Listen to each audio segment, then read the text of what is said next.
Hello all ice here. എല്ലാവരും lunch കഴിച്ചില്ലേ? വയറൊക്കെ നിറഞ്ഞില്ലേ? ഓക്കെ, എന്നിട്ട് സിനിമ കണ്ടാലോ? സിനിമ കാണാനാണോ വന്നിരിക്കണേ? അല്ല, വേറെന്ത് ചെയ്യാം? സിനിമയായിട്ട് ബന്ധപ്പെട്ട് നമുക്ക് എന്ത് ചെയ്യാം? ആക്ടിങ്. Okay, acting. ഇവിടെ അഭിനേതാക്കളാവാൻ താല്പര്യമുള്ള ആരെങ്കിലും? ഞാൻ നേരത്തെ ഇങ്ങനെ ലഞ്ച് കഴിക്കാൻ പോയപ്പോഴത്തേക്കും ഉപ്പുമുളകിൽ ഒരു അവസരം തരുമോ എന്നൊക്കെ ചോദിച്ച് കുറച്ച് വന്നിട്ടുണ്ടായി. അഭിനയിക്കാൻ താല്പര്യമുണ്ട് അല്ലേ? അഭിനയിക്കാനല്ലാണ്ട് ഇപ്പം നമുക്ക് സിനിമയുടെ പേരിൽ ഒത്തിരി റോളുകളുണ്ട്. അസിസ്റ്റന്റ് ഡയറക്ടർ ആവാനും സിനിമാറ്റോഗ്രാഫർ ആവാനും അങ്ങനെ ഒത്തിരി ആഗ്രഹങ്ങളുള്ള ആരെങ്കിലും ഡയറക്ടർ ആവണം എന്നൊക്കെ. ഇപ്പം മൊത്തത്തിൽ സിനിമാ മേഖലയെ പറ്റി നല്ല താല്പര്യമുള്ള കുട്ടികളാണ് എല്ലാവരും വന്നിട്ടുള്ളത്. അപ്പം നമുക്ക് അതിന് ചേർന്ന ഒരു വളരെ മികച്ച സെഷനാണ് നെക്സ്റ്റ് നമ്മുടെ കളിയിൽ അല്പം കാര്യം സീസൺ 2 നടക്കാൻ പോകുന്നത്. എന്താ നോക്കിയാലോ? ഓക്കെ, അടുത്തതായിട്ട് അഭിനയത്തിൽ താല്പര്യമുള്ള അല്ലെങ്കിൽ ആ രംഗത്തേക്ക് വരാൻ ആഗ്രഹിക്കുന്ന അഭിനയത്തിൻ്റെ വിവിധ വശങ്ങളെക്കുറിച്ച് അറിയാൻ ആഗ്രഹിക്കുന്നവർക്കായിട്ട് ഏതാനും വിവരങ്ങളുമായി നമുക്കിന്നിവിടെ ഒരു വിശിഷ്ട അതിഥി എത്തിയിട്ടുണ്ട് കേട്ടോ. അതെ, കളിയിൽ അല്പം കാര്യം season 2 powered by Willy white toothpaste in association with Lazza ice cream, ICL FinCorp and Dhanlaxmi bank summer ക്യാമ്പിൽ ഇനി അഭിനയ കളരിയാണ്. കളരി നയിക്കുന്നത് നമ്മുടെ എല്ലാം ഏറെ പ്രിയങ്കരനായിട്ടുള്ള ശ്രീ മുരളി മേനോൻ സാറാണ്. പ്രശസ്ത ചലച്ചിത്ര ടെലിവിഷൻ താരമായ ശ്രീ മുരളി മേനോൻ നാടകവുമായി ബന്ധപ്പെട്ടാണ് തൻ്റെ കലാജീവിതം ആരംഭിച്ചത്. തൃശൂർ സ്കൂൾ ഓഫ് ഡ്രാമയിൽ നിന്നും ഫൈൻ ആർട്സിൽ ബിരുദം നേടിയ ശേഷം യൂറോപ്പിൽ ദീർഘകാലം നാടകം, തിയേറ്റർ എന്നിവയുമായി പ്രവർത്തിച്ചു. തിരികെ നാട്ടിലെത്തിയ ശേഷം പ്രശസ്ത സംവിധായകരായിട്ടുള്ള അടൂർ ഗോപാലകൃഷ്ണൻ, ശ്യാമപ്രസാദ് എന്നിവരുടെ സിനിമകളിൽ സഹകരിക്കുകയുണ്ടായി. പിന്നീട് ചലച്ചിത്ര അഭിനയ രംഗത്തേക്ക് കടന്നു വന്ന ശ്രീ മുരളി മേനോൻ ഭവം, ചന്ദ്രോത്സവം, ഫിംഗർ പ്രിന്റ്, ഋതു, ഇംഗ്ലീഷ് തുടങ്ങിയ ചിത്രങ്ങളിൽ മികച്ച വേഷങ്ങൾ അവതരിപ്പിച്ചു. നമ്മുടെ അമൃത TVയിലെ തന്നെ വനിതാ രത്നം റിയാലിറ്റി ഷോയുടെ പ്രധാന ജഡ്ജായി അദ്ദേഹം പ്രവർത്തിച്ചിരുന്നു.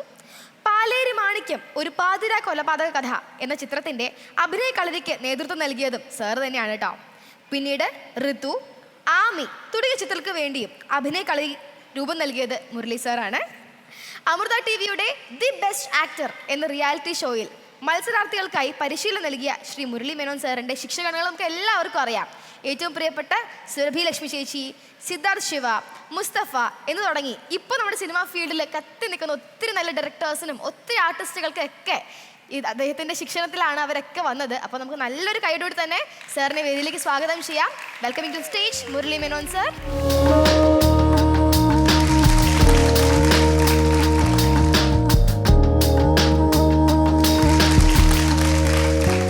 റൈറ്റ്, അപ്പം നമ്മളിന്നിവിടെ ആക്ടിങ് എന്നുള്ള സബ്ജക്റ്റാണ് എനിക്ക് നിങ്ങളായിട്ട് ഇൻറ്ററാക്ട് ചെയ്യാനുള്ളത്. ആക്ട് ചെയ്യാൻ താല്പര്യമുള്ളവരാരൊക്കെയാണ്? ഞാൻ നേരത്തെ ഒരുപാട് പേർക്ക് ഇഷ്ടമാണ് ആക്ട് ചെയ്യാൻ, അല്ലേ? Very good, very good. അപ്പോൾ നമുക്കിന്ന് ആക്ടിങ്ങിൻ്റെ വിവിധ തലങ്ങളെക്കുറിച്ച് നമുക്ക് നോക്കാം. ഐ എം വെരി സോറി, നിങ്ങൾ ഓരോരുത്തരും ഇവിടെ കൊണ്ടുവന്ന് ആക്ട് ചെയ്യിക്കാനുള്ള സമയം എനിക്കില്ല. സോറിയടാ. എന്താണെന്ന് വെച്ചാൽ നിങ്ങൾ എത്ര പേരുണ്ട്? നിങ്ങളൊരു 60 പേരുണ്ടോ? ഓരോരുത്തരും ഇവിടെ കൊണ്ടുവന്ന് ആക്ട് ചെയ്യിക്കാൻ മാത്രമുള്ള സമയമില്ല. എനിക്ക് ആകെ 1 മണിക്കൂറേ ഉള്ളൂ. അപ്പോൾ ഈ 1 മണിക്കൂറിൽ വി വിൽ ഹാവ് ഫൺ, അല്ലേ? Fun, acting fun. ഓക്കെ. അപ്പോൾ ആദ്യം ഞാൻ എന്നെപ്പറ്റി ഒന്ന് പറയാം. അപ്പോൾ ഈ മോൾ ഇവിടെ പറഞ്ഞ പോലെ ഞാൻ അങ്ങനെ ഒരു സിനിമാ നടനൊന്നും അല്ല കേട്ടോ. ഞാനൊരു സാധാരണക്കാരൻ, ഒരു സാധാരണ മനുഷ്യനാണ്. I am not a cinema actor, but I am an actor. ഞാനൊരു ആക്ടറാണ്. ഞാൻ ഒരു തിയേറ്റർ ആക്ടറാണ്. നാടകമാണ് എൻ്റെ തട്ടകം. സ്റ്റേജിലാണ് ഞാൻ അഭിനയിക്കുന്നത്. അത് ഈ മോള് പറഞ്ഞ പോലെ ഞാൻ ഒരുപാട് കാലം ഇന്ത്യക്ക് വെളിയിലായിരുന്നു. അതിനെക്കുറിച്ച് പറയുന്നതിന് മുമ്പ് ഞാൻ എൻ്റെ കുട്ടിക്കാലം മൂലം ഉള്ള ചെറുതായിട്ടൊന്ന് പറയാം. നിങ്ങളുടെയൊക്കെ പ്രായത്തിൽ, അതായത് ഒരു 10-12 വയസ്സാവുമ്പോൾ തന്നെ ഞാൻ ആക്ട് ചെയ്ത് തുടങ്ങിയിരുന്നു. I found out the actor in me at the age of 12. അന്ന് എൻ്റെ വീടിൻ്റെ അടുത്ത് ഒരു ബാലജനസഖ്യം ഉണ്ടായിരുന്നു. മലയാള മനോരമയുടെ ചിൽഡ്രൻസ് ക്ലബ്ബാണ് ബാലജനസഖ്യം എന്ന് പറയുന്നത്. ആ ബാലജനസഖ്യത്തിലൂടെയാണ് ഞാൻ ആക്ടിങ്ങിലേക്ക് കടന്നത്. അന്ന് ഞാൻ പറയുന്നത് 70 കാലഘട്ടത്തെ കഥയാണ്. അപ്പോൾ അന്ന് ടെലിവിഷനൊന്നുമില്ല. അന്ന് ഞാനൊക്കെ ആക്ട് ചെയ്ത് തുടങ്ങിയത് റേഡിയോയിലൂടെയാണ്. റേഡിയോ നാടകങ്ങൾ, പിന്നെ സ്റ്റേജ് നാടകങ്ങൾ. അങ്ങനെ ഏതാണ്ട് എൻ്റെ ഒരു 16-17 വയസ്സ് വരെ ഞാൻ ഒരു വർഷം, അതായത് നിങ്ങളുടെ പ്രായത്തിൽ ഇതിൽ 12 വയസ്സുള്ളവരൊക്കെ ഒന്ന് കൈവയ്ക്കേ. 12 വയസ്സുള്ളവർ, അതെ, നിങ്ങളുടെ ഈ പ്രായം തൊട്ട് 12ാമത്തെ വയസ്സ് തൊട്ട് ഒരു 16ാമത്തെ വയസ്സ് വരെ ഞാൻ ഒരു കൊല്ലം 4 നാടകങ്ങളെങ്കിലും മിനിമം ചെയ്യുമായിരുന്നു.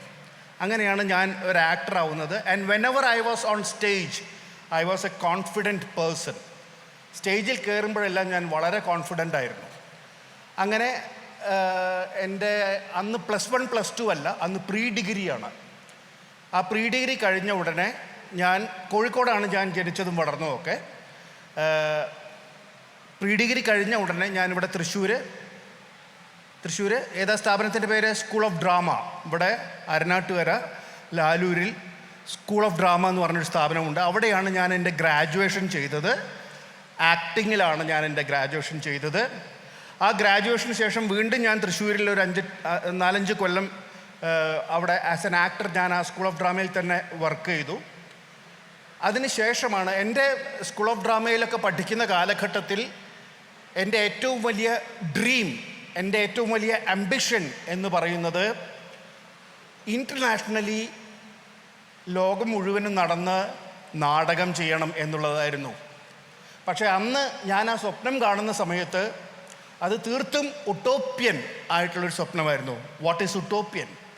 ഉട്ടോപ്യൻ എന്ന് പറഞ്ഞു കഴിഞ്ഞാൽ ഒരിക്കലും നടക്കാത്ത സ്വപ്നമായിരുന്നു. അത് ഒരിക്കലും നടക്കില്ല എന്നറിഞ്ഞുകൊണ്ട് തന്നെ ഞാൻ ഒരു ഇൻ്റർനാഷണൽ തിയേറ്റർ ആക്ടർ ആവണം, ലോകം മുഴുവനും നടന്ന് നാടകം കളിക്കണം എന്നുള്ള ആംബിഷൻ മനസ്സിൽ വെച്ച് ഞാൻ ജീവിച്ചു. അങ്ങനെയാണ് ഇവിടെ തൃശ്ശൂർ സ്കൂൾ ഓഫ് ഡ്രാമയുടെ തന്നെ ഒരു കമ്പനി ഉണ്ടായിരുന്നു. കാലിക്കറ്റ് യൂണിവേഴ്സിറ്റി ലിറ്റിൽ തിയേറ്റർ എന്ന് പറയുന്ന ഒരു കമ്പനി ഉണ്ടായിരുന്നു. കൾട്ട് എന്നാണ് അതിൻ്റെ ചുരുക്കപ്പേര്. ഈ കൾട്ടിൽ ഒരു നടനായി ഞാൻ വർക്ക് ചെയ്തു 3-4 വർഷം. അതിനുശേഷം ആദ്യമായിട്ട് 80കളുടെ മധ്യത്തിൽ ഒരു 85 to 87 ആ കാലഘട്ടത്തിലാണ് ഞാൻ ആദ്യമായിട്ട് എൻ്റെ സ്വപ്നത്തിലേക്കുള്ള ഫസ്റ്റ് സ്റ്റെപ്പ് വയ്ക്കുന്നത്. അന്നാണ് ഞാൻ ഇംഗ്ലണ്ടിൽ പോകുന്നത്. ഇംഗ്ലണ്ടിൽ ഒരു 6 മാസത്തെ ടൂറിന് വേണ്ടി ഞാൻ പോയി. അവിടെ ഒരു നാടകം ചെയ്തു. ആ നാടകത്തിൻ്റെ പേര് a journey to the west എന്നായിരുന്നു. ആ നാടകം അവിടെ ചെയ്ത് എനിക്ക് ഒരുപാട് നല്ല റിവ്യൂസൊക്കെ കിട്ടി. അതിനുശേഷം ഞാൻ തിരിച്ചു വന്നു. അതിനുശേഷം മറ്റ് പല കമ്പനീസും എന്നെ വീണ്ടും ഇംഗ്ലണ്ടിലേക്ക് വിളിച്ചു. അവിടുന്ന് ഞാൻ നേരത്തെ കണ്ട സ്വപ്നത്തിലേക്കുള്ള യാത്രയായിരുന്നു എന്ന് പറഞ്ഞ പോലെ പിന്നീട് ഞാനൊരു 20 വർഷത്തോളം ഞാൻ UK തന്നെയായിരുന്നു താമസിച്ചിരുന്നത്. അവിടെ താമസിച്ചുകൊണ്ട് ലോകത്തിൻ്റെ മറ്റ് പല രാജ്യങ്ങളിലേക്കും ഞാൻ പോയി സഞ്ചരിച്ചു. ഏതാണ്ട് ഒരു 28 രാജ്യങ്ങളിൽ I worked as an actor. 28 countries 28 countries as A stage actor. 28 രാജ്യങ്ങളിൽ സ്റ്റേജ് ആക്ടർ എന്നുള്ള നിലയിൽ, അതുപോലെ ആക്ടർ ട്രെയിനർ, ആക്ടിങ് താല്പര്യമുള്ള കുട്ടികളെ ആക്ടിങ് ട്രെയിനിങ് കൊടുത്തുകൊണ്ടുള്ള അത്, as A director, as A writer, ഇതൊക്കെ 28 രാജ്യങ്ങളിൽ ഞാൻ വർക്ക് ചെയ്തു. ഇപ്പോൾ ഞാൻ എറണാകുളത്താണ് താമസിക്കുന്നത്. ഇപ്പോൾ ഞാൻ മെയിൻലി ചെയ്യുന്നത് ആക്ടിങ് ട്രെയിനിങ് ഒക്കെയാണ്, പിന്നെ TV ഷോസൊക്കെ ചെയ്യുന്നുണ്ട്. ഇത്രയാണ് എൻ്റെ ഒരു ചെറിയ ഒരു ബ്രീഫ് ഹിസ്റ്ററി. ഇതിനിടയ്ക്ക് ഞാൻ കുറച്ച് സിനിമകളിലൊക്കെ അഭിനയിച്ചു കേട്ടോ. പക്ഷേ I don't consider myself as A cinema നടൻ. ഞാൻ സിനിമാ നടനല്ല, ആവാനൊട്ട് ആഗ്രഹിക്കുന്നുമില്ല. പക്ഷേ ഞാൻ നിങ്ങളോടൊക്കെ പറയുക, നിങ്ങൾ സിനിമയിലേക്ക് തന്നെ പോകണം. സിനിമയാണ് നല്ലത്. പ്രശസ്തിക്കും പൈസയ്ക്കും ഒക്കെ നല്ലത് സിനിമ തന്നെയാണ്. അപ്പോൾ നിങ്ങളൊക്കെ പോകേണ്ടത് സിനിമയിലേക്ക് തന്നെയാണ്. ഇനി ഞാൻ ഇപ്പോൾ ഇത്രയും ഞാൻ എൻ്റെ ഇൻട്രൊഡക്ഷനാണ് പറഞ്ഞത്. ഇനി ചെറുതായിട്ട് എന്താണ് എൻ്റെ സങ്കല്പത്തിലുള്ള ആക്ടിങ്, എൻ്റെ സങ്കല്പത്തിലുള്ള നല്ല ആക്ടിങ് എന്താണ് എന്നുള്ളത് പറയാം. അതിനുശേഷം നമുക്ക് നിങ്ങളുടെ ചില ചോദ്യങ്ങളാവാം. പിന്നെ ആക്ടിങ്ങിൻ്റെ ചില എലമെൻറ്റ്സ് നിങ്ങളെ കൊണ്ടൊന്ന് ചെയ്യിക്കാൻ പറ്റുമോ എന്ന് ഞാനൊന്ന് ശ്രമിച്ചു നോക്കാം കേട്ടോ. Let us see. ഓക്കെ, ആക്ടിങ്ങിൽ 3 എലമെൻറ്റ്സ് ആണ് ആക്ടിങ്ങിലുള്ളത്. എത്ര എലമെൻറ്റ്സ് ഉണ്ട് ആക്ടിങ്ങിന്? 3 എലമെൻറ്റ്സ്. ആർക്കെങ്കിലും പറയാമോ എന്താണ് ഒന്നാന്നുള്ളത്? ആക്ട് ചെയ്യാൻ വേണ്ട ഒരു കാര്യം എന്താണ്? ശബ്ദം. വണ്ടർഫുൾ. അതാരാ പറഞ്ഞത്? വണ്ടർഫുൾ കൈയടിച്ച്.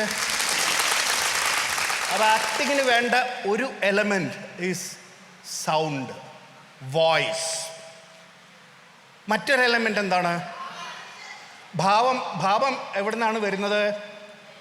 ഭാവം എവിടുന്നാ വരുന്നത്? അല്ല അല്ല, ഭാവം എവിടെ നിന്നാണ് വരുന്നത്? എക്സ്പ്രഷൻ എവിടെ നിന്നാണ് വരുന്നത്? മുഖത്തല്ല, മുഖത്തല്ല, മനസ്സ്. ആരാ പറഞ്ഞ? പല കുട്ടികളും പറഞ്ഞു മനസ്സ്. എക്സ്പ്രഷൻ എവിടെയാണ് വരുന്നത്? മനസ്സിലാണ് വരുന്നത്, ഇവിടെയല്ല വരുന്നത് എക്സ്പ്രഷൻ. മനസ്സിൽ വരുന്ന എക്സ്പ്രഷൻ്റെ റിഫ്ലക്ഷനാണ് ഇവിടെ വരുന്നത്. മനസ്സിലാവുന്നുണ്ടോ? മനസ്സിൽ ദേഷ്യം വന്നാൽ ആ ദേഷ്യം മുഖത്ത് വരും. മനസ്സിലാവുന്നുണ്ടോ? മനസ്സിൽ സന്തോഷമാണ് വരുന്നതെങ്കിൽ മുഖത്ത് സന്തോഷം വരും. മനസ്സിൽ സങ്കടമാണ് വരുന്നതെങ്കിൽ മുഖത്ത് സങ്കടം വരും.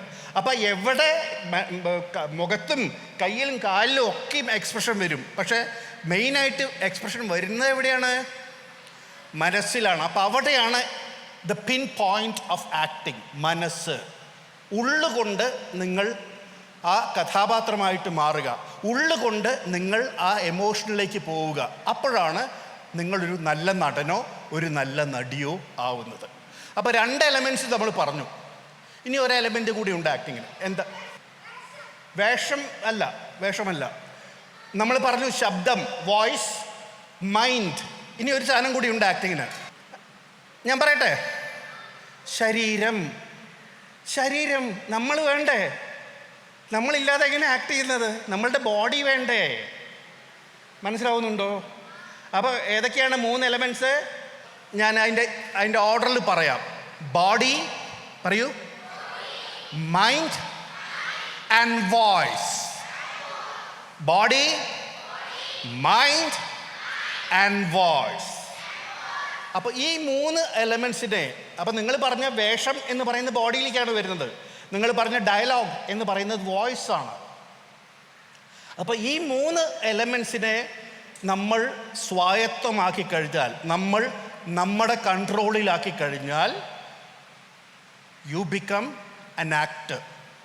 ആ കൺട്രോൾ എത്ര കണ്ട് കൂടുന്നോ, അതായത് മൈൻഡ്, നിങ്ങളുടെ മനസ്സുകൊണ്ട് എത്ര നന്നായിട്ട് നിങ്ങൾക്ക് ഒരു കഥാപാത്രത്തെ അവതരിപ്പിക്കാൻ പറ്റുന്നുവോ അത്രയും നല്ല ആക്ടേഴ്സായിരിക്കും നിങ്ങൾ.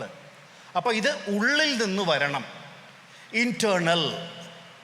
Internal actors are the best actors. ഇപ്പം മലയാളത്തിലെ എല്ലാ ആക്ടേഴ്സും, ഒരുപാട് നല്ല ആക്ടേഴ്സുണ്ട്. പക്ഷേ ഏറ്റവും ഉന്നതമായ ശ്രേണിയിൽ ഫസ്റ്റ് റാങ്ക് ഞാൻ കൊടുക്കുന്നത്, നിങ്ങളുടെ കാര്യം എങ്ങനെയാണെന്ന് എനിക്കറിയില്ല, ഞാൻ കൊടുക്കുന്നത് 1 തിലകൻ ചേട്ടൻ്റെ ആക്ടിങ് കണ്ടിട്ടുണ്ടോ? തിലകൻ സാറിൻ്റെ ആക്ടിങ് കണ്ടിട്ടുണ്ടല്ലോ നിങ്ങൾ. തിലകൻ സാറ്. നെടുമുടി വേണു കണ്ടിട്ടുണ്ടല്ലോ. ജഗതി ശ്രീകുമാർ കണ്ടിട്ടുണ്ടല്ലോ. യെസ്. ഒടുവിൽ ഉണ്ണികൃഷ്ണൻ കണ്ടിട്ടുണ്ടല്ലോ. യെസ്. കൊടിയേറ്റം ഗോപി കണ്ടിട്ടുണ്ടോ? അപ്പം ഇവരൊക്കെയാണ് ദ ഹയർ റേഞ്ചിൽ നിൽക്കുന്ന ആക്ടേഴ്സ്. എന്തുകൊണ്ടാണ് ഞാൻ ഈ ആക്ടേഴ്സിൻ്റെ പേര് പറയാൻ കാരണം എന്താണെന്ന് വെച്ചാൽ, ഇപ്പോൾ തിലകൻ എന്നുള്ള നടൻ അഭിനയിക്കാൻ ഒരു കഥാപാത്രം എടുത്ത് നമ്മളൊരു സിനിമ കാണുന്ന സമയത്ത്, ഇപ്പോൾ കിരീടം എന്ന് പറയുന്ന സമയം, എനിക്കറിയില്ല നിങ്ങൾ എത്ര പേര് കിരീടം കാണുമെന്ന്. കണ്ടിട്ടില്ലെങ്കിൽ പോയി ഒന്ന് കാണാമെന്ന് കേട്ടോ. കിരീടത്തിലെ മോഹൻലാൽ ചെയ്യുന്ന സേതുമാധവൻ്റെ അച്ഛൻ ഹെഡ് കോൺസ്റ്റബിൾ ആയിട്ടുള്ളൊരു കഥാപാത്രമാണ് തിലകൻ ചേട്ടൻ. ഇത് കാണുന്ന സമയത്ത് നമ്മൾ ഒരിക്കലും തിലകൻ ചേട്ടനെ അല്ല കാണുന്നത്, നമ്മൾ അയാളെയാണ് കാണുന്നത്, അല്ലേ? അതിലെ ആ കഥാപാത്രത്തെയാണ് നമ്മൾ കാണുന്നത്. നമ്മൾ ആ പേഴ്സണാലിറ്റി, അദ്ദേഹത്തെ ഒരിക്കലും കാണുന്നില്ല. അതാണ് നമ്മൾ അഭിനയിക്കുന്ന സമയത്ത് you become the other person. നിങ്ങൾ മറ്റൊരാളായി മാറുകയാണ്. KPSC ലളിത കണ്ടിട്ടുണ്ടല്ലോ, ലളിത ചേച്ചിയുടെ ആക്ടിങ് കണ്ടിട്ടുണ്ടല്ലോ. ഏത് പടത്തിൽ നിങ്ങൾ അവരുടെ കഥാപാത്രം കണ്ടാലും, ഓരോരോ പടം എടുത്താലും നമുക്ക് തോന്നുന്നു അത് അവരാണ് എന്നുള്ളത്, അല്ലേ? അപ്പോൾ അങ്ങനെയാണ് നല്ല ആക്ടേഴ്സ് ആക്ടിങ് ചെയ്യുന്ന സമയത്ത്. അപ്പോൾ ആക്ട് ചെയ്യുന്ന സമയത്ത് ഞാൻ എപ്പോഴും എൻ്റെ സ്റ്റുഡൻസിനോട് പറയുന്ന ഒരു കാര്യമുണ്ട്. അതെന്താണെന്ന് വെച്ചാൽ, ട്രൈ ടു നോട്ട് ആക്ട്. എന്താണത്? Try to not act. നിങ്ങൾ ആക്ട് ചെയ്യാതിരിക്കാൻ ശ്രമിക്കണം. അതെങ്ങനെയത്, അല്ലേ? അത് ഇയാളെന്താ, ഈ സാറെന്തായി പറയുന്നത്? നമ്മൾ അതാണ് നമ്മൾ ജീവിക്കണം. ഈ ഉത്തരം ഞാനല്ല പറഞ്ഞു കേട്ടോ. ഇവിടെ ഇരിക്കുന്ന മോൻ്റെ പേരെന്താ? I can hear you. ഈശ്വറാണ് ഈ ആൻസർ പറഞ്ഞത്, ഞാനല്ല പറഞ്ഞത്. അതായത് നമ്മൾ ആക്ട് ചെയ്യല്ല വേണ്ടത്. If you see me acting, then you will think അത് ചുമ്മാ ആക്ട് ചെയ്യാണ്. നമ്മൾ പഴയ മലയാളം സിനിമകളൊക്കെ എടുത്ത് നോക്കിക്കഴിഞ്ഞാൽ അതിനകത്ത് അവർ ഭയങ്കരമായിട്ട് ആക്ട് ചെയ്യുന്നതൊക്കെ കാണാം. അത് കാണുമ്പോൾ തന്നെ നമുക്ക് തോന്നും, അയ്യോ ഇവരെന്തായി ചെയ്യുന്നു. റിയാലിറ്റി തോന്നണം. Yes, very good answer. അത് റിയലാണ് എന്ന് നമുക്ക് തോന്നണം, അല്ലേ? അപ്പോഴാണ് നല്ല ആക്ടിങ് ആവുന്നത്. അപ്പം നല്ല ആക്ടിങ് ആവുന്ന സമയത്ത് I shouldn't see you acting. എനിക്ക് നിങ്ങൾ ആക്ട് ചെയ്യുകയാണെന്ന് തോന്നരുത്. മറിച്ച് ഇപ്പം നിങ്ങൾ കരയുകയാണെങ്കിൽ നിങ്ങൾ എന്താ ചെയ്യുന്നത്? കരയുന്ന സമയത്ത് കരച്ചിൽ അഭിനയിക്കുകയാണെങ്കിൽ നിങ്ങൾ എന്താ ചെയ്യേണ്ടത്? You should cry inside. അകമേ നിങ്ങൾ കരയണം. അകമേ നിങ്ങൾ കരയുന്ന സമയത്താണ് ഇത് കാണുന്ന ഓഡിയൻസിനും നിങ്ങളുടെ കൂടെ കരയാൻ തോന്നുക. അതല്ല എന്നുണ്ടെങ്കിൽ അയ്യോ എനിക്കിതാ വേദനിക്കുന്നു, അയ്യോ ഞാനിതാ കരയുന്നു എന്നൊക്കെ പറഞ്ഞു കഴിഞ്ഞാൽ നിങ്ങളൊന്ന് ഇയാളെന്താ ചെയ്യുന്നത്, അയ്യേ എന്ന് തോന്നും, അല്ലേ? പക്ഷെ അതേസമയം ശരിക്ക് ഞാൻ റിയലി ആ വേദന അനുഭവിക്കുകയും ആ വേദനയിൽ നിന്ന് എനിക്ക് എൻ്റെ കണ്ണീരൊഴുകുകയും ചെയ്യുന്ന സമയത്താണ് അതെന്താവുന്നത്? നല്ല ആക്ടിങ് ആവുന്നത്, അല്ലെങ്കിൽ അത് ആക്ടിങ് ആവാതിരിക്കുന്നത്. So the crux of acting is how to not act. ഇനി ആക്ടിങ്ങിലെ തന്നെ നമ്മൾ സിനിമയിൽ ആക്ട് ചെയ്യുമ്പോഴും നാടകത്തിൽ ആക്ട് ചെയ്യുമ്പോഴും അതിൽ ചെറിയ ഏറ്റക്കുറച്ചിലുകളുണ്ട്. സിനിമയിൽ നിങ്ങൾ ഏറ്റവും കുറച്ചേ അഭിനയിക്കാവൂ. സിനിമയിലെ ആക്ടിങ്ങിന് നമ്മൾ വിളിക്കുന്നൊരു ടേം തന്നെ, അതിന് ടെക്നിക്കൽ ടേം തന്നെ അണ്ടർ ആക്ടിങ് എന്നാണ്. It's not acting, it's under acting. അപ്പോൾ ആക്ട് ചെയ്യുകയാണെന്ന് തീരെ തോന്നിപ്പിക്കാൻ പാടില്ല. എന്തുകൊണ്ടാണത് എന്നറിയുമോ നിങ്ങൾക്ക്? എന്തുകൊണ്ടാണത്? ബിക്കോസ് സിനിമ ക്യാമറയിലൂടെയാണ് കാണുന്നത്. ഈ ക്യാമറയിലൂടെയാണ് സിനിമ കാണുന്നത്, മനസ്സിലായോ? ക്യാമറയിലൂടെയാണ്. അപ്പോൾ ക്യാമറ നമ്മളെ വലുതാക്കും. ഇപ്പം നിങ്ങൾ കാണുന്ന ഞാനായിരിക്കില്ല. ഈ സ്ക്രീൻ മുഴുവനും എൻ്റെ മുഖം മാത്രം ഉണ്ടാവും, അല്ലേ? നമ്മൾ സിനിമ കാണുന്ന സമയത്ത് ഒരു വലിയ സ്ക്രീനിൽ മോഹൻലാലിൻ്റെ മുഖം മാത്രം. അപ്പോൾ അതിൽ മോഹൻലാൽ വളരെ ചെറുതാക്കി ചെയ്യുമ്പോൾ പോലും വലുതായിട്ട് കാണും. അപ്പോൾ സിനിമയിൽ ഏറ്റവും ചെറുതാക്കി ചെയ്താൽ മതി, അല്ലെങ്കിൽ ചെയ്യാനേ ശ്രമിക്കരുത്. അതുപോലും വലുതായിട്ട് കാണിക്കാനുള്ള കഴിവാണ് ഈ ക്യാമറ കൊണ്ട് ചെയ്യുന്നത്. ക്യാമറയുടെ ലെൻസിന് അങ്ങനെ ഒരു കഴിവുണ്ട്. നിങ്ങളുടെ മുഖത്തെ 1000 ഇരട്ടി വലുതാക്കി കാണിക്കാനുള്ള ഒരു സാധ്യത ഈ ടെക്നിക്കൽ മീഡിയ ആയതുകൊണ്ട് സിനിമയ്ക്കുണ്ട്. പക്ഷേ അതേസമയം നിങ്ങൾ സ്റ്റേജിൽ നിൽക്കുകയാണെങ്കിൽ, ഇപ്പം ഞാനിവിടെ നിന്ന് സംസാരിക്കുന്നതും എൻ്റെ ആക്ഷൻസും ഇപ്പം മുൻനിരയിൽ ഇരിക്കുന്ന പലർക്കും കൃത്യമായിട്ട് എന്നെ കാണാൻ പറ്റും. പക്ഷെ അങ്ങ് ബാക്കിലിരിക്കുന്നവർക്ക് കാണണമെങ്കിൽ ഞാൻ ഇത്തിരി വലുതാക്കി ചെയ്യണം, മനസ്സിലാവുണ്ട്? കുറച്ച് ഞാൻ വലുതാക്കണം. ഇപ്പം സിനിമയിലാണെങ്കിൽ ഞാൻ ഇങ്ങനെ ചെയ്താൽ മതിയാവും, ഇത് മതിയാവും. നാടകത്തിലാണെങ്കിൽ ഞാൻ ചിലപ്പോൾ ഇത്രയും ചെയ്യേണ്ടി വരും, കുറച്ച് വലുതാക്കി ചെയ്യേണ്ടി വരും. അതാണ് സിനിമ ആക്ടിങ്ങും തിയേറ്റർ ആക്ടിങ്, നാടകത്തിലും തമ്മിലുള്ള വ്യത്യാസം. പക്ഷേ സിനിമയിലായാലും നാടകത്തിലായാലും നിങ്ങൾ നല്ല ആക്ടേഴ്സ് ആവുന്ന എപ്പോഴാണ്? രണ്ടിലും ഏറ്റവും നല്ല ആക്ടേഴ്സ് ആവണമെങ്കിൽ നമ്മൾ നേരത്തെ പറഞ്ഞ ആ പോയിന്റിലേക്ക് വരണം. ഏതാണ് ആ പോയിന്റ്? ഇന്റേണൽ, മനസ്സ് കൊണ്ടുള്ള ആക്ടിങ് നിങ്ങൾ ചെയ്യുമ്പോഴാണ് നിങ്ങൾ നല്ല ആക്ടേഴ്സ് ആവുന്നത്. അതാണ് തിലകൻ ചേട്ടനെ പോലൊരു ആക്ടർ സ്റ്റേജിൽ നിൽക്കുമ്പോഴും സിനിമയിൽ അഭിനയിക്കുമ്പോഴും, അല്ലെങ്കിൽ നെടുമുടി വേണുചേട്ടനെ പോലത്തെ ആക്ടേഴ്സ് സ്റ്റേജിലായാലും സിനിമയിലായാലും ഒക്കെയും ഒരുപോലെ നല്ല ആക്ടേഴ്സ് ആവുന്നത് അവിടെയാണ്. സോ ഇതിൻ്റെ ആക്ടിങ്ങിൻ്റെ കീ കിടക്കുന്നത് ഇവിടെയാണ്. ഞാൻ പറഞ്ഞ 3 എലമെൻറ്റ്സ് ഉണ്ട്: body, mind and voice. 3 elements ഉണ്ട്. പക്ഷേ അതിലെ ഏറ്റവും പ്രധാനപ്പെട്ട എലമെൻറ്റ് എന്ന് പറയുന്നത് മനസ്സാണ്. നിങ്ങളുടെ മനസ്സ് ടെൻസ്ഡായി കഴിഞ്ഞാൽ, മനസ്സിൽ ടെൻഷൻ വന്നു കഴിഞ്ഞാൽ ശബ്ദം വരില്ല. മനസ്സിൽ ടെൻഷൻ വന്നു കഴിഞ്ഞാൽ കൈ എങ്ങനെ പിടിക്കേണ്ടതെന്ന് അറിഞ്ഞുകൂടാ. അപ്പം ചിലർ സ്റ്റേജിലേക്ക് കയറി വരുമ്പോൾ കൈ ഇങ്ങനെ കൂടെ വരുന്നതാണ്. എന്താ കൈ ഇങ്ങനെ? കയ്യുടെ പ്രശ്നമല്ല അത്, മനസ്സിൻ്റെ പ്രശ്നമാണത്. മനസ്സിൽ വരുന്ന ടെൻഷൻ കയ്യിൽ കാണുകയാണ്. അപ്പോൾ മനസ്സുകൊണ്ട് നമ്മൾ ഏറ്റവും റിലാക്സ്ഡ് ആയിരിക്കണം. അപ്പോൾ ആക്ടിങ് ട്രെയിനിങ്ങിന് വേണ്ടി ഇപ്പോൾ യൂറോപ്പിലൊന്നും ഏതാണ്ട് ഒരു 19ാം നൂറ്റാണ്ടിൻ്റെ അവസാനത്തിലാണ് അല്ലെങ്കിൽ തുടക്കത്തിലാണ് ആക്ടിങ്ങിനെ കുറിച്ചൊരു ഒരു പുസ്തകം എഴുതുന്നതും അതുപോലെ തന്നെ ആക്ടിങ് ഇന്ന രീതിയിലാണ് വേണ്ടതെന്നുള്ളതൊക്കെ എഴുതപ്പെടുന്നത് 19ാം നൂറ്റാണ്ടിൻ്റെ തുടക്കത്തിലാണ്. പക്ഷേ ഏതാണ്ട് ഒരു 1500 കൊല്ലം മുമ്പ് ആക്ടിങ്ങിനെ കുറിച്ച്, ഇപ്പം ഞാൻ ഈ പറഞ്ഞ ഇൻറ്റേർണൽ ആക്ടിങ്ങിനെ കുറിച്ച്, മനസ്സുകൊണ്ടുള്ള ആക്ടിങ്ങിനെ കുറിച്ച് വിശദമായിട്ട് പുസ്തകം എഴുതിയ ഒരു രാജ്യമുണ്ട്. അത് ഏത് രാജ്യമാണ്? ഇന്ത്യ. പിന്നെ അല്ലാതെ എവിടെ? ഓക്കെ. അപ്പം അതാരാണ് എഴുതിയത്? ഭരതമുനി ആണ്. ഭരതമുനിയുടെ എന്താണ് ടെക്സ്റ്റ് ബുക്കിൻ്റെ പേര് അറിയോ ആർക്കെങ്കിലും? നാട്യശാസ്ത്രം. വണ്ടർഫുൾ. ഈശ്വർ അല്ലേ? Wonderful answer. നാട്യശാസ്ത്രത്തിലാണ് അത് എഴുതപ്പെട്ടത്. നമ്മളെ നാട് നാട്യത്തെ ശാസ്ത്രമായിട്ട് കാണുന്നവരായിരുന്നു. നമ്മൾ ആക്ടിങ് അല്ലെങ്കിൽ നാടകം എന്ന് പറയുന്നത് ഒരു രണ്ടാംകട ഏർപ്പാടായിട്ടല്ല കണ്ടിരുന്നത്. അതിനെ എന്തായിട്ടാണ് നമ്മൾ കണ്ടത്? ശാസ്ത്രം, സയൻസ്. ആക്ടിങ്ങിൻ്റെ സയൻസാണ് ഭരതമുനി എഴുതിയ നാട്യശാസ്ത്രം എന്ന് പറയുന്നത്. ആ നാട്യശാസ്ത്രത്തിൽ തന്നെ 4 വരികൾ കൊണ്ട് ഞാനിപ്പോൾ പറഞ്ഞ ഇൻറ്റേർണൽ ആക്ടിങ്ങിനെ കുറിച്ച് പറയുന്നുണ്ട്. അതും കൂടി പറഞ്ഞിട്ട് നിങ്ങളുടെ സംശയങ്ങളിലേക്ക് ഞാൻ വരാം കേട്ടോ. എന്താണ് ആ 4 വരികൾ? അറിയോ? ഇല്ല. അറിയോ?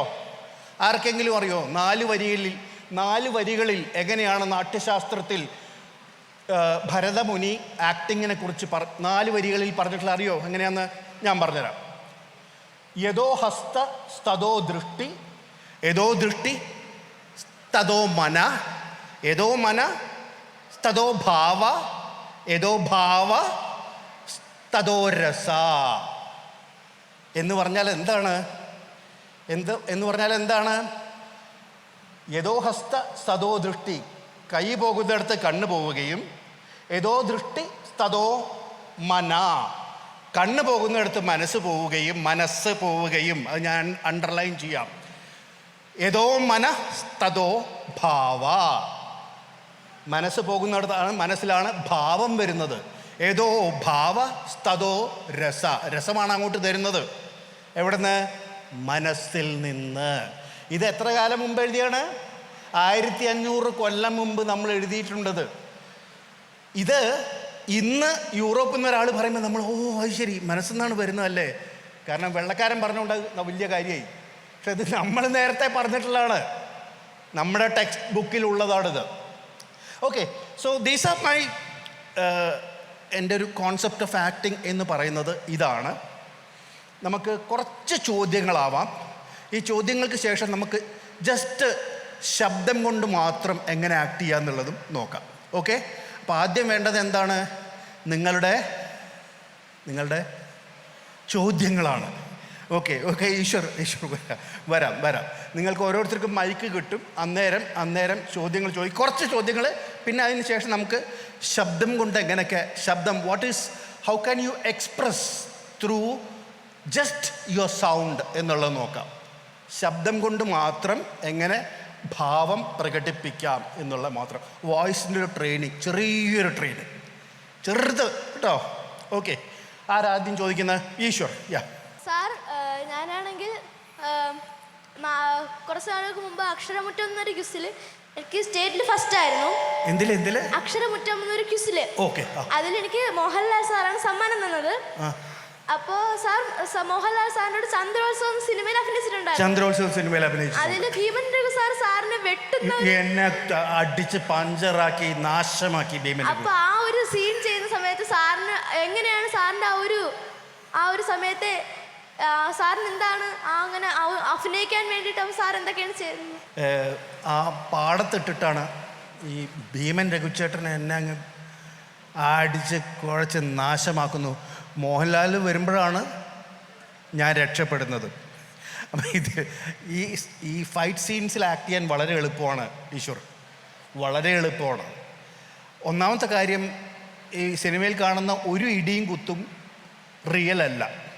അപ്പോൾ എന്താണെന്ന് വെച്ചാൽ ഇപ്പം ഭീമൻ രഘുചേട്ടൻ ഇവിടെ നിൽക്കുകയാണെന്ന് വെച്ചാൽ അദ്ദേഹത്തിൻ്റെ കൈ ഇതിലേ പോകും, ഇതിലെ പാസ് ചെയ്ത് പോകുന്ന സമയത്ത് ഇവിടെ എത്തുമ്പോൾ എന്ന് ഞാൻ കാണിക്കണം, അത്രയേ ഉള്ളൂ. അപ്പോൾ നിങ്ങൾ സിനിമയിൽ കാണുന്ന സമയത്ത് ഇത് കൊണ്ടും തോന്നും ശബ്ദം ഭ്യൂം ഭ്യൂം, ഈ ശബ്ദം വരുന്നതോടുകൂടി നിങ്ങൾ വിചാരിക്കും ശരിക്കും അടി കൊള്ളുന്നുണ്ടെന്നുള്ള ഈ ഭ്യൂം എന്നുള്ള ശബ്ദം വരിക എന്ന് ഞാൻ പറയുക കൂടി ചെയ്യുന്ന സമയത്ത് you feel that he is beating me left right and centre. മനസ്സിലായില്ലേ? But it's very easy to do fight scenes. പക്ഷേ ഫൈറ്റ് സീൻസിൽ ഒരു കുഴപ്പമുണ്ട്, നമ്മളുടെ ടൈമിങ് ശരിയാവണം. ടൈമിങ് ശരിയില്ലാത്ത ഒരാളാണ് അടിക്കുന്നതെങ്കിൽ എന്തു പറ്റും? ശരിക്കും ഇടികൊള്ളും. അങ്ങനെ ഇടിക്കുന്ന ആക്ടേഴ്സ് ഉണ്ടായിരുന്നു. എൻ്റെ അറിവിൽ ബാലൻ കെ നായർ എന്ന് പറഞ്ഞിട്ടൊരു നടൻ ഉണ്ടായിരുന്നു. നിങ്ങളുടെ തലമുറയ്ക്ക് അറിയില്ല, അദ്ദേഹം പഴയ തലമുറയിലെ ആക്ടറാണ്. ബാലൻ കെ നായർ ചേട്ടൻ ഇടിക്കുന്ന സമയത്ത് ശരിക്കും ഇടിക്കും. അപ്പോൾ കൂടെ അഭിനയിക്കുന്നവർക്കൊക്കെ പേടിയാണ് ഈ ഫൈറ്റ് സീൻസ് വരുന്ന സമയത്ത് ഇടികൊള്ളും എന്നുള്ള പേടിയുണ്ടാവും. But basically it's very easy. ഇപ്പോൾ ആ പാടത്തുള്ള പിന്നെ ആ ഫൈറ്റ് സീനിൽ I didn't have to prepare anything for that because it's very easy. മനസ്സിലായോ? നമ്മൾ ഇറ്റ്സ് ആക്ടിങ് ആൻഡ് റിയാക്ടിങ് എന്ന് പറയുന്ന പോലെ അദ്ദേഹം ഇടിക്കുന്ന സമയത്ത് നമ്മൾ ഇടി കൊള്ളുന്ന പോലെ കാണിക്കുന്നു. ആ ടൈമിങ് ശരിയാക്കിയാൽ മാത്രം മതി. അതാണ് അതിൻ്റെ കണുപ്പ് എന്ന് പറയുന്നത്. Good question. അനാമിക പറയൂ. ഡാൻസിലും നാട്യശാസ്ത്ര എന്നൊക്കെ ഉണ്ട്. ഡാൻസ് അതിലും നാട്യശാസ്ത്ര എന്നൊക്കെ ഉണ്ട്. അതെ. അപ്പൊ ഈ ഡാൻസിങ്ങും ആക്ടിങ്ങും ആയിട്ട് കണക്ഷൻ ഉണ്ടോ? അത് തീർച്ചയായിട്ടും ഉണ്ടല്ലോ. തീർച്ചയായിട്ടും ഡാൻസിങ്ങും ആക്ടിങ്ങും ഒക്കെ നല്ല ബന്ധമുണ്ട്. Especially Indian dancing. ഇന്ത്യൻ ഡാൻസിൽ അതുപോലെ കഥകളിയിൽ കൂടിയാട്ടത്തിൽ ഒക്കെ എന്താ ഉള്ളത്? ഭാവങ്ങളും രസങ്ങളും ഉണ്ട് അല്ലേ? അപ്പോൾ ഈ ഒരു ഡാൻസർ, അപ്പോൾ നിങ്ങൾ ഡാൻസ് പഠിക്കുമ്പോൾ തന്നെ ഈ എങ്ങനെയാണ് ഭാവങ്ങളിലേക്ക് പോകേണ്ടതെന്നുള്ളത് നിങ്ങൾ ഓൾറെഡി പഠിക്കുന്നുണ്ട്. വിത്ത് താളം, വിത്ത് ഗ്രേസ് അല്ലേ? ഈ ബോഡി ഗ്രേസും താളവും പിന്നെ മനസ്സുകൊണ്ടുള്ള അഭിനയം, അതായത് ഭാവങ്ങൾ, ഇതെല്ലാം നമ്മുടെ അതാണ് നാട്യശാസ്ത്രത്തിൽ നിന്ന് വരുന്നതുകൊണ്ട് ഇതെല്ലാം തമ്മിൽ ബന്ധമുണ്ട്. പക്ഷേ ഡാൻസിലില്ലാത്ത ഒരു സാധനം ആക്ടിങ്ങിൽ വരുന്നത് എന്താണ്? ഞാൻ പറഞ്ഞ ആദ്യത്തെ 2 എലമെൻറ്റ്സ് ഡാൻസിൽ വരുന്നുണ്ട്. ഏതൊക്കെയാണ് ആ എലമെൻറ്റ്സ്? Body and mind. ഇത് രണ്ടും വരുന്നുണ്ട്. വരാത്ത സാധനം ഏതാണ്? വോയിസ്. അതാണ് വോക്കൽ ആക്ടിങ്ങും കൂടി വരുമ്പോഴാണ് അത് നാടകമാവുന്നത്. ഈ 3 എലമെൻറ്റ്സും കൂടി ഒന്നിച്ചു വരുന്ന കലാരൂപം, നാട്യശാസ്ത്രപ്രകാരം വരുന്ന കലാരൂപം ഇന്ത്യയിൽ ഒരു സംസ്ഥാനത്ത് മാത്രമേ ഉള്ളൂ. ഏതാണത്? ഏത് സംസ്ഥാനത്താണതുള്ളത്? കഥകളിയല്ല. കഥകളിയിൽ വാക്കുണ്ടോ? ഇല്ല. ഒരു സംസ്ഥാനത്തേ ഉള്ളൂ, കേരളത്തിൽ എന്നുള്ളത് കറക്റ്റ്. ചവിട്ട് നാടകമല്ല. ഞാൻ പറയാം, ഇനി കുറച്ചും കൂടി ഓട്ടംതുള്ളലല്ല. അല്ല. ഞാൻ ഒന്നും കൂടി ക്ലിയറാക്കി തരാം. ഒരു സമ്പ്രദായത്തിൽ, ഇന്ത്യയിൽ നാട്യശാസ്ത്രപ്രകാരം നാടകം കളിക്കുന്ന ഒരു സമ്പ്രദായം മാത്രമേ നിലവിലുള്ളൂ. അത് കേരളത്തിലാണ്. അത് കേരളത്തിൽ മാത്രമല്ല, അതിൻ്റെ ട്രെയിനിങ് ഏറ്റവും കൂടുതലുള്ള ജില്ല ഏതാണ്? തൃശ്ശൂർ ജില്ലയിലാണ് അതുള്ളത്. അപ്പം പിന്നെ സിനിമയല്ലടോ നാട്യശാസ്ത്രപ്രകാരമുള്ളത്. ഞാൻ പറഞ്ഞുതരാം. കൂടിയാട്ടം എന്നുള്ളതാണത്. കൂടിയാട്ടത്തിൽ എല്ലാം ഉണ്ട്. സ്വരിക്കലുണ്ട്, ഡയലോഗ്സ് ഉണ്ട്, റിഥമുണ്ട്, ഡാൻസുണ്ട്, എല്ലാം ഉണ്ട്. അങ്ങനെ എല്ലാം കൂടി ചേർന്ന നാട്യശാസ്ത്രപ്രകാരം ആടുന്ന ഏക നാടക രൂപമുള്ളത് ഇന്ത്യയിൽ നിലവിലുള്ളത് കേരളത്തിൽ മാത്രമാണ്. അത് കൂടിയാട്ടമാണ്. അതിൻ്റെ കേന്ദ്രം നിങ്ങളിപ്പോൾ ഇരിക്കുന്ന ഈ തൃശ്ശൂരാണ്. സാർ, എങ്ങനെയാണ് ഒരു സാധാരണ മനുഷ്യന് ഒരു സിനിമ ആക്ടർ ആവാൻ പറ്റുക? ഒരു സാധാരണ മനുഷ്യൻ എങ്ങനെ ഒരു ആക്ടർ ആവാൻ പറ്റുമോ? ഒരു സാധാരണ മനുഷ്യന് എങ്ങനെ ഒരു ആക്ടർ ആവും? എല്ലാ ആക്ടേഴ്സും സാധാരണക്കാരൻ തന്നെയാണ് കേട്ടോ. നമ്മൾ വിചാരിക്കും ആക്ടേഴ്സ് എല്ലാം ദൈവങ്ങളാണെന്ന്. അങ്ങനെയല്ല. എല്ലാ ആക്ടേഴ്സും എന്നെയും നിങ്ങളെയും പോലെ സാധാരണ മനുഷ്യരാണ് ആക്ടേഴ്സൊക്കെ. പക്ഷെ ഒരാൾക്ക് ഒരു പെൺകുട്ടിക്കോ ഒരു ആൺകുട്ടിക്കോ ആക്ടർ ആവണമെങ്കിൽ, ആക്ടർ എന്ന് പറഞ്ഞ വാക്കിന് ജെൻഡർ ഇല്ല കേട്ടോ. ആണിനും പെണ്ണിനും ഒരേ വാക്കേ ഉള്ളൂ ആക്ടർ എന്നുള്ളതാണ്. ഒരു ആക്ടർ ആവാൻ എന്ത് ചെയ്യാം? ഒരു സാധാരണക്കാരന് ആക്ട് ചെയ്യാൻ പറ്റുമെന്നുള്ളതാണ്. നല്ല ചോദ്യമാണ്, കാരണം ഞാനൊരു ആക്ടർ ട്രെയിനറാണ്. അപ്പോൾ അതിൻ്റെ ആദ്യത്തെ ഉത്തരം എന്ന് പറയുന്നത്, ആക്ടിങ് എന്ന് പറയുന്നത് പഠിക്കാൻ പറ്റുന്ന ഒരു വിഷയമല്ല. 1. 2, ആക്ടിങ് എന്ന് പറയുന്നത് പഠിപ്പിക്കാൻ പറ്റുന്ന ഒരു വിഷയവുമല്ല. ആർക്കും ആക്ടിങ് പഠിക്കാനും പറ്റില്ല, ആർക്കും ആക്ടിങ് പഠിപ്പിക്കാനും പറ്റില്ല. അപ്പം ഞാൻ വന്നിട്ട് നിങ്ങളെല്ലാം ഞാൻ ആക്ടിങ് പഠിപ്പിച്ച് നാളെ ഇവിടുത്തെ ഏറ്റവും വലിയ താരങ്ങളായി കളയാം എന്ന് പറഞ്ഞു കഴിഞ്ഞാൽ ഞാൻ ചുമ്മാ തള്ളുന്നതാണ്, തള്ളൽ മാത്രമാണത്. അപ്പോൾ പിന്നെ എന്താണ് സാറ് ഒരു ആക്ടിങ് ട്രെയിനർ എങ്ങനെയാവണം എന്നുള്ളത് ദിയയ്ക്ക് എന്നോട് ചോദിക്കാം. അവിടെ അതിനുള്ള ഉത്തരമാണ് ഞാനിപ്പോൾ പറയാൻ വരുന്നത്. അതായത് I can train you if there is an actor inside U. മനസ്സിലാവുന്നുണ്ടോ? നിങ്ങളിൽ അഭിനയത്തോടുള്ള ഒരു വാസന ഉണ്ടാവണം, എങ്കിൽ മാത്രമേ നിങ്ങൾക്കൊരു നടനോ നടിയോ ആവാൻ കഴിയുള്ളൂ. അതിനുള്ള ഒരു മൈൻഡ് നിങ്ങൾക്കുണ്ടാകണം. അത് ഏത് കലാരൂപങ്ങൾക്കും ഇത് അപ്ലിക്കബിളാണ്. ഇപ്പം എനിക്ക് പാട്ട് ഭയങ്കര ഇഷ്ടമാണ്, ഒരുപാട് ഇഷ്ടമാണ് പാട്ട്, സംഗീതം. പക്ഷേ ഞാൻ ആരുടെ കീഴിലും സംഗീതം പഠിച്ചിട്ട് കാര്യമില്ല. കാരണം എന്നിൽ ഋതം വേണം, എന്നിൽ സംഗീതം വേണം, എങ്കിലേ എനിക്ക് പാട്ട് പഠിക്കാൻ പറ്റൂ. അതുപോലെ തന്നെയാണ് ആക്ടിങ്ങും. ഏതൊരു സാധാരണക്കാരൻ. പക്ഷേ അതേസമയം ഞാൻ എന്നെ ഇൻട്രൊഡ്യൂസ് ചെയ്യുന്ന സമയത്ത് ആ ചേച്ചി പറഞ്ഞൊരു കാര്യമുണ്ട്. വനിതാരത്നം എന്ന് പറഞ്ഞിട്ടൊരു പ്രോഗ്രാം ഉണ്ടായിരുന്നു അമൃത ടി വിയിൽ. ആ അമൃത ടി വിയിലെ വനിതാരത്നത്തിൽ ഒരുപാട് ആക്ടേഴ്സ് ഉണ്ടായി. അവരാരും നേരത്തെ ആക്ട് ആയിരുന്നില്ല. നമ്മുടെ ട്രെയിനിങ്ങിന് വന്ന ശേഷം അവരുടെ ഉള്ളിലെ നടനെ കണ്ടെത്തി അവരെല്ലാം നല്ല ആക്ടേഴ്സ് ആവുകയായിരുന്നു. അപ്പോൾ ആ കണ്ടെത്താൻ നമുക്ക് സഹായിക്കാം. ഒരു സാധാരണക്കാരൻ വരുമ്പോൾ അയാളിൽ ഒരു ആക്ടർ ഉണ്ടെങ്കിൽ ആക്ടറെ കണ്ടെത്താനും, അതുപോലെ കോൺഫിഡൻ്റ് ആയിട്ട് സ്റ്റേജിലോ കോൺഫിഡൻ്റ് ആയിട്ട് ക്യാമറയ്ക്ക് മുമ്പിലോ നിന്ന് ആക്ട് ചെയ്യിക്കാൻ നമുക്ക് പറ്റും. പക്ഷേ നിങ്ങളുടെ കയ്യിൽ സാധനമുണ്ടാവണം. സാധനം കയ്യിലുണ്ടോ എന്ന് ചോദിച്ചാൽ സാധനം കയ്യിലുണ്ട് എന്ന് മറുപടി വന്നു കഴിഞ്ഞാൽ നമുക്ക് ആക്ടിങ് ഏതൊരു സാധാരണക്കാരനെയും ട്രെയിൻ ചെയ്യിക്കാൻ പറ്റും. സാർ എന്തിനാണ് ആക്ടിങ് ചൂസ് ചെയ്തത്? കാരണം ഇപ്പോൾ അന്നത്തെ കാലത്തൊക്കെ ഈ ആക്ടിങ് എന്നൊക്കെ പറഞ്ഞാൽ കുറച്ച് റയർ സംഭവമല്ലേ. അപ്പോൾ എന്തിനാണ് ഈ ആക്ടിങ് ചൂസ് ചെയ്തെടുത്തത്? എല്ലാ കാര്യവും എന്തിനാണ് ആക്ടിങ് ചൂസ് ചെയ്തത് എന്നാണോ ചോദ്യം? ഓക്കെ. വേറെ എന്തൊക്കെ ജോലികളുണ്ടല്ലേ? എഞ്ചിനീയർ ആവാം, ഡോക്ടർ ആവാം. അതെ. ഞാൻ നേരത്തെ എൻ്റെ ഇൻട്രൊഡക്ഷനിലെ ഞാൻ പറഞ്ഞു, 12ാമത്തെ വയസ്സിൽ ഞാൻ സ്റ്റേജിൽ കയറി. 12ാമത്തെ വയസ്സിൽ ആ സ്റ്റേജിൽ കയറിയപ്പോൾ ഞാൻ അനുഭവിച്ചൊരു ആനന്ദമുണ്ട്, ഒരു അനുഭൂതിയുണ്ട്. മനസ്സിലായില്ലേ? It's a pleasure to stand on stage and act. നമ്മൾ ആക്ട് ചെയ്യുന്നത് മറ്റുള്ളവർ ആസ്വദിക്കുകയും നമ്മുടെ കൂടെ ചിരിക്കുകയും നമ്മുടെ കൂടെ കരയുകയും ഒക്കെ ചെയ്യുമ്പോൾ നമുക്കുണ്ടാവുന്നൊരു ആനന്ദമുണ്ട്. മനസ്സിലായോ? ഈ ആനന്ദം സ്റ്റേജിൽ നിൽക്കുന്ന ഏതൊരു ആക്ടർക്കും അനുഭവിക്കാൻ പറ്റും. ഈ ആനന്ദത്തിൻ്റെ മറുവശം സിനിമയിലുണ്ട്. അവർ വലിയ പോപ്പുലറാവും, കാശ് കിട്ടും, അതൊക്കെ ഉണ്ട്. അപ്പോൾ ഈ 12ാം വയസ്സിൽ സ്റ്റേജിൽ കയറിയ ഞാൻ വളർന്ന് വരുംതോറും ഒരുപാട് നാടകത്തിൽ അഭിനയിക്കും തോറും എനിക്കിത് ഭയങ്കര ഇഷ്ടമാവുകയും അങ്ങനെ ലോകം മുഴുവൻ നടന്ന് നാടകം ചെയ്യുകയും ചെയ്തു. ഇതിലിടയ്ക്ക് എനിക്ക് ജോലി കിട്ടി കേട്ടോ. എനിക്ക് തിരുവനന്തപുരം ദൂരദർശനിൽ പ്രൊഡ്യൂസറായിട്ട് ജോലി കിട്ടി. ആ ജോലി പോലും രാജിവെച്ചിട്ടാണ് ഞാൻ നാടകത്തിലേക്ക് വന്നത്. അതിൻ്റെ കാര്യം എന്താണെന്ന് വെച്ചാൽ, മോനെ ശിവദേവേ, ഇപ്പം ഞാൻ നാടകത്തിൽ അഭിനയിച്ചിട്ട് പൈസയൊക്കെ ഉണ്ടാക്കുമ്പോഴും ഞാൻ ജോലിക്ക് പോവല്ലത്, ഞാൻ എനിക്കിഷ്ടപ്പെട്ടത് ചെയ്യുകയാണ്. എനിക്കിഷ്ടപ്പെട്ടത്, ആരും പറഞ്ഞിട്ടല്ല, ആരും എന്നോട് ആവശ്യപ്പെടുന്നില്ല പോയി നാടകം കളിക്കൂ എന്ന് ആവശ്യപ്പെടുന്നില്ല. But I love acting on stage, I love acting. അപ്പോൾ നമ്മളുടെ ജീവിതത്തിൽ ഏറ്റവും ഇഷ്ടപ്പെട്ട സാധനം ചെയ്യുന്നു, നമുക്ക് നല്ല കാശ് കിട്ടുന്നു. അതുകൊണ്ടാണ് ഞാൻ ആക്ടിങ് ചൂസ് ചെയ്തത്. സാറ് ആദ്യമായിട്ട് നമ്മൾ ആക്ട് ചെയ്യുമ്പോൾ നമുക്ക് ഇമോഷൻ തോന്നോ? ഇമോഷൻസ് വേണം. നമ്മൾ എപ്പോൾ ആക്ട് ചെയ്യുമ്പോഴും നമുക്ക് എമോഷൻസ് വേണം.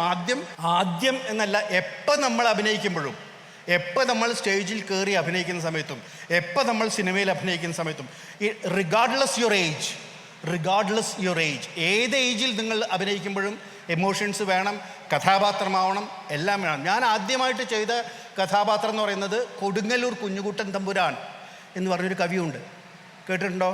അദ്ദേഹത്തിൻ്റെ കഥാപാത്രമാണ് ഞാൻ ചെയ്തത്. അദ്ദേഹത്തായിട്ടാണ് ഞാൻ ആദ്യം അഭിനയിച്ചത്. അപ്പോൾ അതിൽ അദ്ദേഹത്തിന് വരുന്ന എല്ലാ ഇമോഷൻസും ഞാൻ അനുഭവിച്ചിരുന്നു.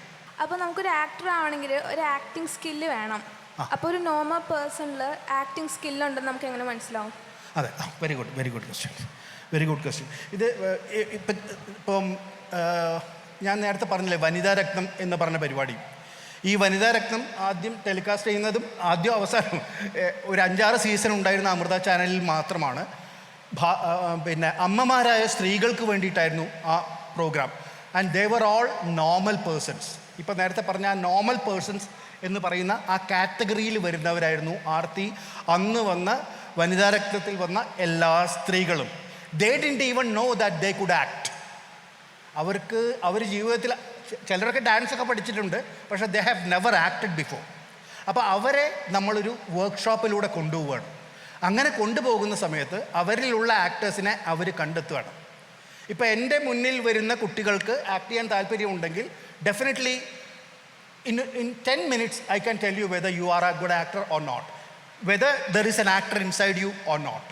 അപ്പം എൻ്റെ അടുത്ത് ഇൻഡിവിജ്വലി വരുന്ന ആളുകളുണ്ട്, ഒറ്റയ്ക്കൊറ്റയ്ക്ക് വരുന്ന സിനിമാ നടന്മാരും ഇപ്പോൾ സിനിമയിലുള്ളവർ പോലും വരുന്നുണ്ട്. അപ്പോൾ അങ്ങനെ വരുന്നവരിൽ ചിലപ്പോൾ അവരിൽ ആക്ടിങ് ഉണ്ടാവില്ല. അപ്പോൾ എനിക്ക് കാശ് കിട്ടും കേട്ടോ, കാശൊക്കെ തരും.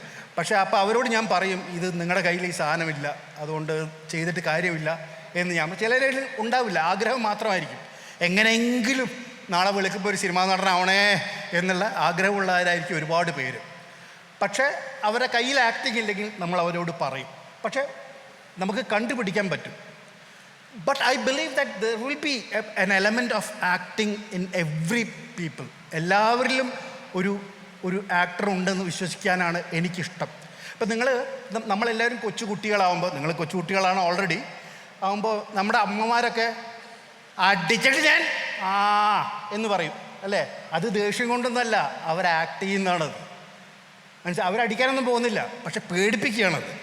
അപ്പോൾ ഈ എലമെൻറ്റ് ഇപ്പോഴും നിങ്ങളുടെ അമ്മമാരൊക്കെ നിങ്ങളോട് പറയും, അത് ഒരു 10 മിനിറ്റ് ആ ഫോണൊന്നും എടുത്ത് വെച്ചാൽ ഇനി ഫോൺ തൊട്ടാൽ അടി കിട്ടും എന്ന് പറഞ്ഞ് കേട്ടിട്ടുണ്ടോ? നിങ്ങളോട് ആരെങ്കിലും പറഞ്ഞിട്ടുണ്ടോ? അത് എല്ലാവരും പറഞ്ഞിട്ടുണ്ട്, എല്ലാ ദിവസവും കേൾക്കുന്നുണ്ട് അല്ലേ? അപ്പോൾ അതൊക്കെ they are acting their anger. അവർ ദേഷ്യപ്പെടുന്നുണ്ട്, അവർക്ക് ദേഷ്യം വരുന്നുണ്ടെന്ന് കാണിക്കുകയാണ്. അവർക്ക് നിങ്ങളോട് ദേഷ്യമൊന്നുമില്ല, പക്ഷെ അങ്ങനെ ദേഷ്യപ്പെട്ടാലേ നമ്മൾ ഈ ഫോൺ മാറ്റി വയ്ക്കുള്ളൂ, നമ്മൾ പഠിക്കാനേ ഇരിക്കുള്ളൂ. അപ്പോൾ there is an actor in every human being, there is an actor. പക്ഷേ നമ്മൾ ട്രെയിൻ ചെയ്യുന്ന സമയത്ത് അത് പുറത്തേക്ക് കൊണ്ടുവരാനും ക്യാമറയ്ക്ക് മുമ്പിലും സ്റ്റേജിലും നിങ്ങൾക്ക് ആക്ട് ചെയ്യാനുള്ള ധൈര്യമാണ് എന്നെ പോലെയുള്ള ട്രെയിനേഴ്സ്, ആക്ടിങ് ട്രെയിനേഴ്സ് നിങ്ങൾക്ക് തരുന്നത്. സാറ് കുട്ടിക്കാലം തൊട്ടേ അഭിനയത്തിലേക്ക് കടന്നതാണെന്ന് പറഞ്ഞല്ലോ. അപ്പോൾ അന്നത്തെ മലയാള സിനിമയ്ക്കും ഇന്നത്തെ മലയാള സിനിമയ്ക്കും തമ്മിൽ വല്ല വ്യത്യാസം ഉണ്ടെന്ന് സാറിന് തോന്നിയിട്ടുണ്ടോ? എൻ്റെ കുട്ടിക്കാലത്തെ മലയാളം സിനിമ എന്ന് പറയുന്നത് നാടകമായിരുന്നു. മനസ്സിലായില്ലേ? Most of their acting style was not cinematic acting ആയിരുന്നില്ല. അത് നിങ്ങൾ അന്നത്തെ 70കളിലെയും 60കളിലൊക്കെ സിനിമകൾ നിങ്ങൾ എടുത്ത് നോക്കിയാൽ മതി. 60കളിലാണ് ഞാൻ എൻ്റെ കുട്ടിക്കാലം എന്ന് പറയുന്നത്. അപ്പോൾ അന്ന് സിനിമ അഭിനയം മുഴുവനും നാടകമായിരുന്നു.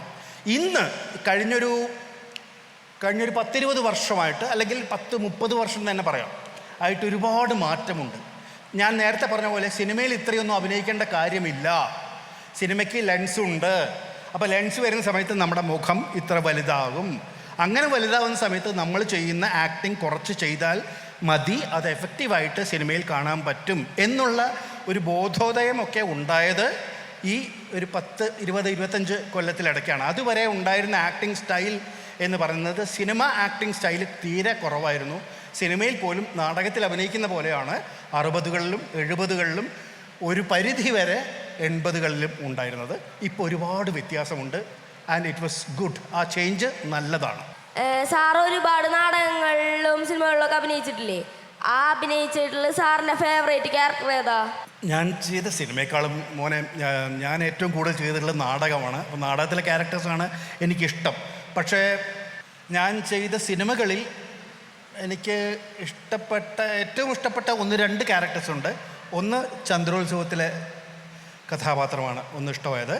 മറ്റൊന്ന് നിങ്ങൾ കണ്ടിരിക്കുമെന്നറിയില്ല, ശ്രീ ശ്യാം പ്രസാദിൻ്റെ ഇംഗ്ലീഷ് ഓട്ടം എന്ന് പറഞ്ഞിട്ടൊരു സിനിമയുണ്ട്. അതിൽ ഒരു ഡോക്ടറുടെ വേഷം ഞാൻ ചെയ്യുന്നുണ്ട്. അതും എനിക്കിഷ്ടമായിരുന്നു. പക്ഷേ കൂടുതലും ഞാൻ ചെയ്ത സിനിമയെക്കാളും എനിക്ക് ഏറ്റവും ഇഷ്ടപ്പെട്ട നാടകം, ഒരുപാട് നാടകങ്ങൾ ആയിരക്കണക്കിന് സ്റ്റേജുകളിൽ ഞാൻ ചെയ്തിട്ടുണ്ട്. പക്ഷേ എനിക്ക് ഏറ്റവും ഇഷ്ടപ്പെട്ട നാടകം എന്ന് പറയുന്നത് ഐറിഷ് റൈറ്ററായിട്ടുള്ള സാമുവൽ ബെക്കറ്റ് എന്ന് പറഞ്ഞിട്ടൊരു നാടകകൃത്തുണ്ട്. ഈ സാമുവൽ ബെക്കറ്റ് എഴുതിയ വെയിറ്റിംഗ് ഫോർ ഗോദോ എന്ന് പറഞ്ഞ നാടകമുണ്ട്. ഗോദോയെ കാത്ത് എന്ന് പറഞ്ഞ നാടകമുണ്ട്.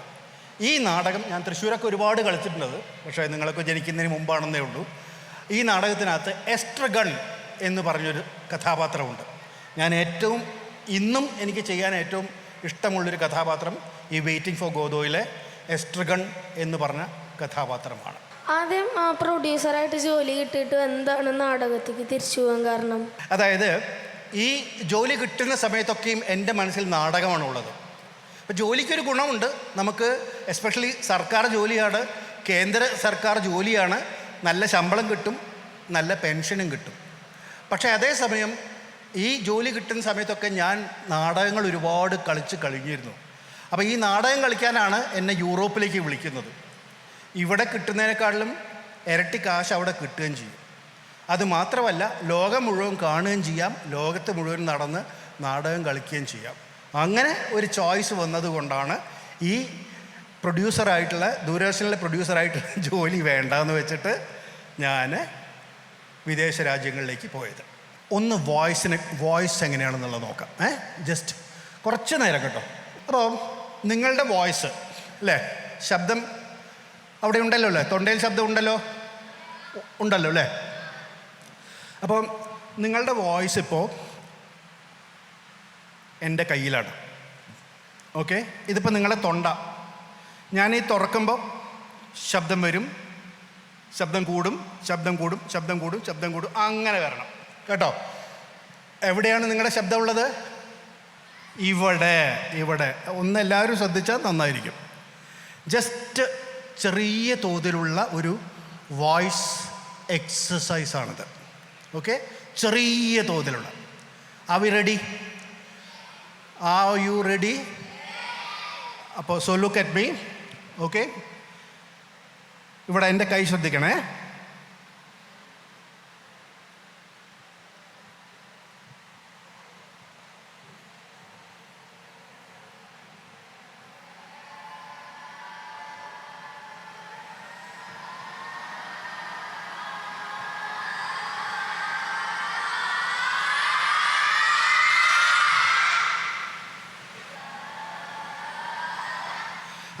കുറച്ചുകൂടി എനർജി വേണം.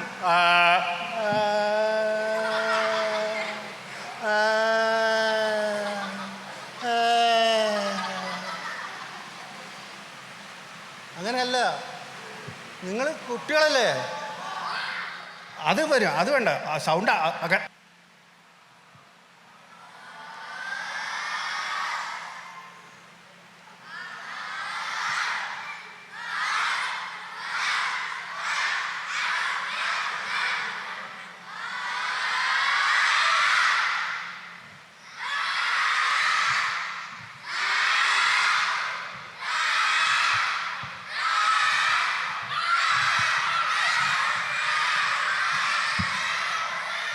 Yes very good. അപ്പോൾ ഇത് ജസ്റ്റ് ശബ്ദത്തിൻ്റെ ഒരു നിയന്ത്രണമാണ്. ഇനി ഒരു സാധനം കൂടി ചെയ്തിട്ട് നിർത്താം നമുക്ക്. ഒരു ശബ്ദം കൊണ്ട് എങ്ങനെയൊക്കെയാണ് പലതരത്തിൽ എക്സ്പ്രസ് ചെയ്യാൻ നോക്കാം. ഓക്കെ, എക്കോ എന്നാണ് ഈ കളിക്ക് പറയുക. എന്താ പറയുക? എക്കോ. എന്താ എക്കോ എന്ന് പറഞ്ഞാൽ? പ്രതിധ്വനി. Okay, echo. അപ്പം ഞാൻ ഉണ്ടാക്കുന്ന ശബ്ദം നിങ്ങൾ ഉണ്ടാക്കണം. അതിൽ എക്സ്പ്രഷനും വരും, അതിൽ ഭാവം ഉണ്ടാവും. Okay, are we ready? No, are we ready? Right. Okay, എല്ലാവർക്കും കേട്ട് പരിചയമുള്ള ശബ്ദമാണ്. ആഹാ, ആഹാ, ആഹാ, ആഹാ, ആഹാ, ആഹാ, ആഹാ, ആഹാ,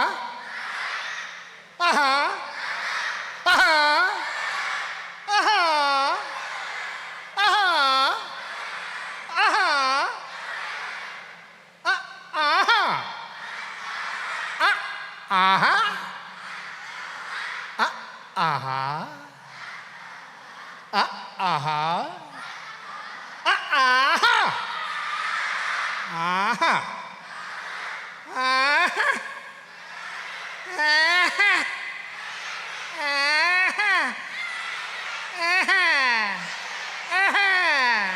ആഹാ ആഹാ ആഹാ ആഹാ ആഹാ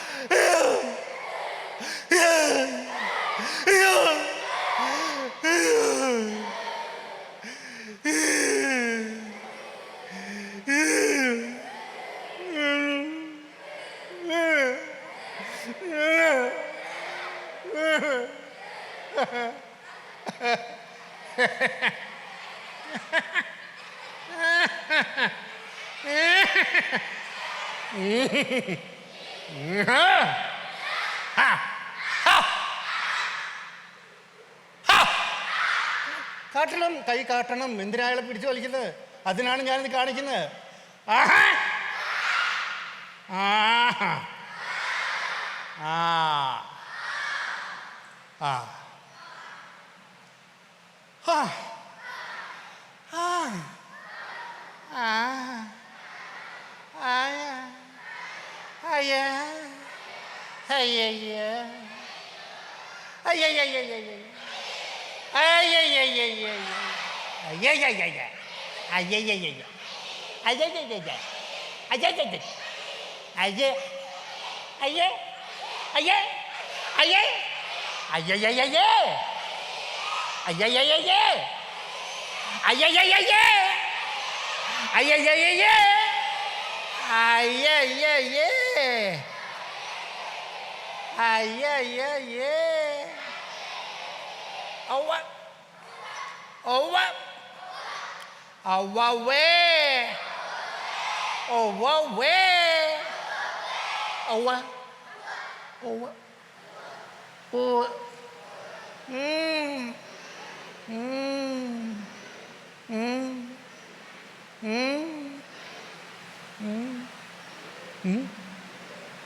Hmm?